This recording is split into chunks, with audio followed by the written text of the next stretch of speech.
پاکستان کے سابق مندوب منیر اکرم صاحب نے ہمیں جوائن کیا ہے. سر بہت شکریہ آپ کے قیمتی وقت کا.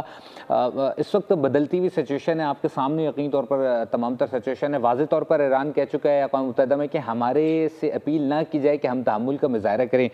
ندیم علی صاحب نے بہت ہی خوبصورت تجزیہ پیش کیا. انہوں نے کہا کہ اس وقت ایران تنہا ہے اس وقت عالمی سطح پر جو اس کے ماضی کے حالات رہے ہیں, لیکن ایران کو چاہیے کہ اس وقت مکمل طور پر تحمل کا مظاہرہ کرے. اور لیکن دوسری جانب جو ہے وہ آلریڈی کافی نقصان بھی اٹھا چکا ہے اس وقت کرنٹ سچویشن میں.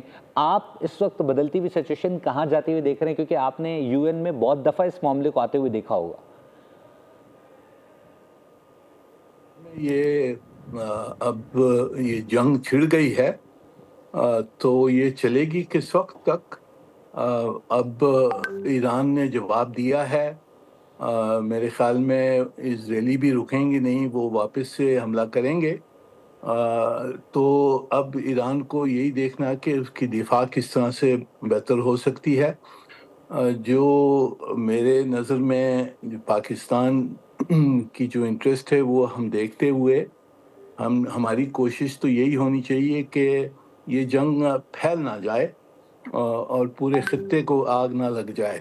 تو اس لیے ہماری کوشش یہی ہونی چاہیے کہ یہ جنگ کہاں جا کے رکے اور ایک صحیح فیصلہ ہو جس میں اسرائیل کا جو اگریشن ہے اس پہ تنقید کی جائے اور پوری دنیا میں یہ ظاہر ہو کہ اسرائیلیوں نے یہ اگریشن کی ہے اور اس کے لیے ان کو کوئی پرائس پے کرنی ہوگی. پر میرے خیال میں یہ اب تک رکوا سکتا ہے. جی, یہ میرے خیال میں کوشش تو ہم نے کرنی چاہیے کیونکہ ہمیں یہی خوف ہے کہ یہ پورے خطے میں جنگ یہ پھیل نہ جائے. تو اس لیے کوشش کرنی ضروری ہے ہمارے لیے. پر ہم شاید اکیلے نہ کریں.